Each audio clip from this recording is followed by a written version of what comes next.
अस्सलाम वालेकुम। शील बुमरा कौसा, यहां पर पिछले 13 जून से जो हाईकोर्ट के आदेश के बाद थाने मनपा द्वारा कार्रवाई की जा रही है, जिसका सबसे ज्यादा शिकार जो है वो शील विभाग हुआ है। एवी के कंपाउंड लगभग 20 से 21 बिल्डिंगें जमींदोज हुई। दोस्ती सर्विस रोड पर लगभग 3 बिल्डिंगें जमींदोज हुई। कौसा शील रोड पर गुलिस्तान होटल के पास एक बिल्डिंग जमींदोज हुई। शील भट्टी गली के अंदर सफा के पास एक बिल्डिंग जमींदोज हुई। रहने वाले परिवारों को खाली करके बिल्कुल पुलिसिया बल का इस्तेमाल करके ये तमाम कार्रवाई की गई।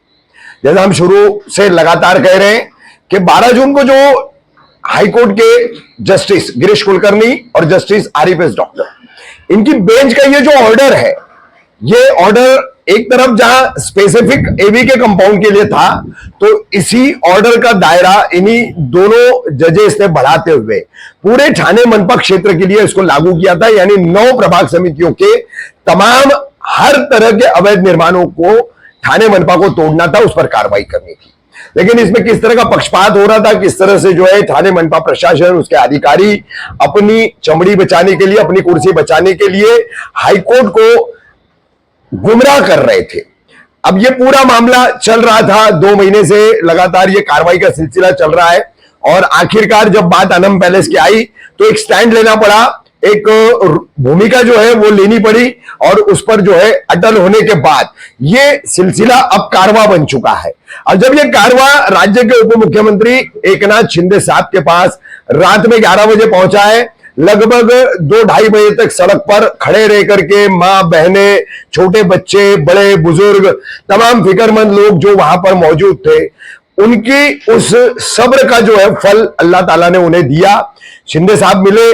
शिंदे साहब ने जो बताया था, जैसे कि पहले उस रात की तमाम वीडियोज और खबरों में आपने देखा कि शिंदे साहब ने वादा किया था पहले तो 18 तारीख तक, यानी आज 18 तारीख है, ये बातचीत जब हम आपसे कर रहे हैं तो आज हाईकोर्ट में सुनवाई थी, तो तब तक इंशाल्लाह कार्रवाई मैं होने नहीं दूंगा। और उसके बाद हाईकोर्ट में हमने जो मौजूदा त्योहारों का सिलसिला चल रहा है, जैसे अब आप देख सकते हैं कि 15 अगस्त का त्योहार गया, फिर श्री कृष्ण जन्माष्टमी का त्योहार गया, अब गणपति का त्योहार शुरू हो रहा है। तो इन त्योहारों के चलते और अक्सर अब ये मौसम विभाग की चेतावनियों के चलते रेड अलर्ट, ऑरेंज अलर्ट जो लगातार लग रहे, तो इन वजह से जो है पुलिस बंदोबस्त अवेलेबल नहीं है, कार्रवाई फिलहाल नहीं की जा सकती, ये हाईकोर्ट को बताया जाएगा। तो वो वादा सम्माननीय हमारे उप मुख्यमंत्री एकनाथ शिंदे साहब ने लगभग पूरा किया है। आज हाईकोर्ट में ठाणे मनपा ने अपनी पूरी कार्रवाई करके रिपोर्ट देने के लिए हाईकोर्ट से पुलिस बंदोबस्त अवेलेबल न होने के कारण अगली कार्रवाइयों के लिए 3 महीने का वक्त मांगा था, वो समय मांगा था, मगर हाईकोर्ट ने फिलहाल इस मामले को 3 हफ्ते का समय ठाणे मनपा को दिया है। तो सम्माननीय एकनाथ शिंदे साहब का जो वादा था, ये पहला वादा उनका जो था वो पूरा हुआ। उन्होंने तमाम बुमरा कौसा, तमाम शील के लोगों को एक बहुत बड़ी राहत जो 15 और 16 अगस्त की रात को जो अपने आश्वासन से दी थी, उसको आज अमल में लाकर उन्होंने दिखा दिया। आज कोर्ट में जो कार्रवाई हुई है, हमारे बहुत सारे साथी गए थे, उन्होंने इस कार्रवाई को जो है अपनी आंखों से देखा, सुना, और वही तमाम बातें आज हम इस वीडियो के जरिए आप सभी तक पहुंचा रहे हैं। तो 3 हफ्ते तक अब कोई कार्रवाई कहीं पर भी नहीं होगी, और इन्हीं 3 हफ्तों में जिस तरह से सम्माननीय शिंदे साहब ने हमको वादा किया है कि वो सुप्रीम कोर्ट में हमें काउंसिल देकर इस मामले को निपटा करके देंगे, तो अब उस काम में हम लगने वाले हैं। लेकिन आपको बता दें कि ये राहत मिल गई है, इसके लिए लड़ाई खत्म हो गई है, ऐसा कोई भी न समझे। लड़ाई ये बहुत बड़ी है, सुप्रीम कोर्ट से हमें राहत मिलने के बाद भी आगे लड़ाई रहने वाली है। तो अपनी एकता, अवाम की एकता, हर बिल्डिंग में रहने वाला हर फ्लैट ओनर, हर मकान मालिक और उस बिल्डिंग को बनाने वाले तमाम बिल्डर, इनका जो एक सिलसिला है कड़ी से कड़ी मिला करके संकली बनने का, एक चेन बनने का, वो कायम रहना चाहिए, बल्कि ज्यादा से ज्यादा और इसको बढ़ाते हुए मजबूत करना चाहिए। क्योंकि आगे इस तरह के और बहुत सारे इम्तिहान आने वाले हैं, ऐसी बहुत सारी मुसीबतें आने वाली है, तो नई मुसीबत आएगी, नए से शुरू करेंगे, ऐसा नहीं होना चाहिए। इसलिए ये यूनिटी, ये एकता कायम रहनी चाहिए, आवाम की भी और काम करने वाले, काम कर चुके लोगों की भी। बहुत सारे लोग कमेंट में बोल रहे हैं क्या अब इल्लीगल बंद होना चाहिए, तो भाई ठीक है, ये आगे की बहस की बात है, बंद होना चाहिए, शुरू रहना चाहिए, जो भी है। पहले जो छतें बन चुकी है, जो इमारतें बन चुकी है, ये उसको बचाने की लड़ाई है, तो फोकस उस पर आप कायम करें। बात की बातें जो है वो बाद में बैठ करके हम तय करेंगे कि क्या होना है, क्या नहीं होना है, किस तरह से करना है, किस तरह से नहीं करना है, ये बात का मामला है। पहला गोल अचीवमेंट है सारे गरीबों का।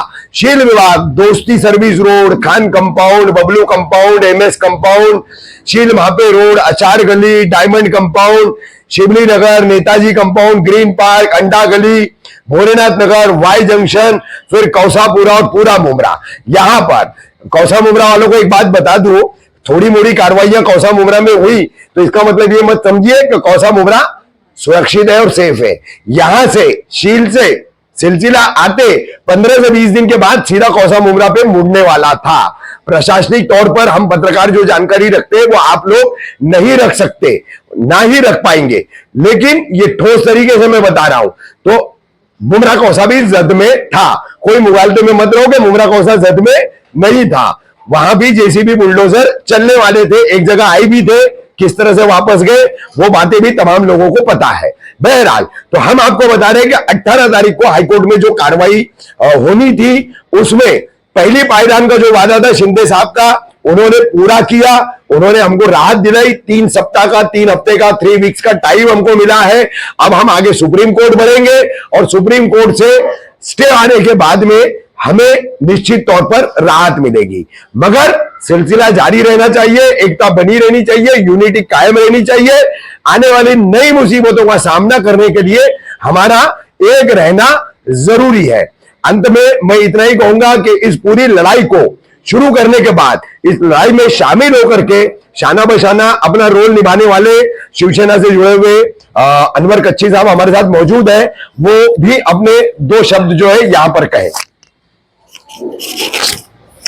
अस्सलाम वालेकुम, नमस्कार। आज 18 तारीख है, कोर्ट ने 3 हफ्ते का टाइम दिया है। इस दरमियान 2 दिन के अंदर काफ़ी इंटरव्यू हुए, बहुत से लोग मिले, तो ये पूछ रहे थे कि अनवर भाई शिंदे साहब ने ऑन कैमरा कुछ बताया नहीं और ये जो है कार्रवाई रुकेगी कि भी नहीं, कि खाली आपको बोल के भेजा। तो मैंने माफी के साथ चाहता हूँ, बीच में कहना चाहूंगा, ये कहने वाले जो लोग रहते हैं और पूछने वाले लोग रहते हैं ना, उनका ऐसा कहना रहता है कि आज निकाह पड़ा, रात में बच्चा दिखा। ये इस मेंटालिटी के लोग। तो मैं एकनाथ शिंदे साहब के साथ में 20 साल से हूँ और जब जब साहब ने कोई भी वादा किया है उस वादा पूरा हुआ है और उसकी आज एक स्टेप पूरा हुआ है। और उसके बाद साहब हमको एक काउंसिल देने वाले सुप्रीम कोर्ट के लिए, और बस ये कल से ये काम चालू करेंगे हम लोग।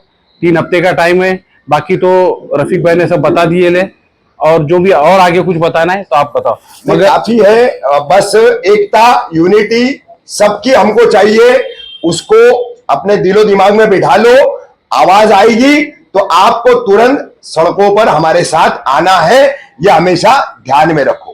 और एक बात मैं और बताना चाहूंगा, ये तो मामला हुआ पूरा सिल विभाग के अंदर वाई जंक्शन से इस तरफ, मगर मुमरा के उस तरफ मैं एक बात बताना चाहूंगा कि करीब करीब 500-600 बिल्डिंग ऐसी है जो धोखादायक के लिस्ट में है और उसको भी तोड़ने का ऑर्डर था, मगर वो टलते जा रहा। मगर आज ना कल 1-2 साल के अंदर वो भी, मगर साहब से हमने उसका भी वादा लिया है और साहब ने कहा है जितनी भी धोखादायक बिल्डिंग है उसको हम लोग क्लस्टर के अंदर लेंगे और जितने टैलेंट है उनको क्लस्टर के अंदर हम लोग रूम देंगे।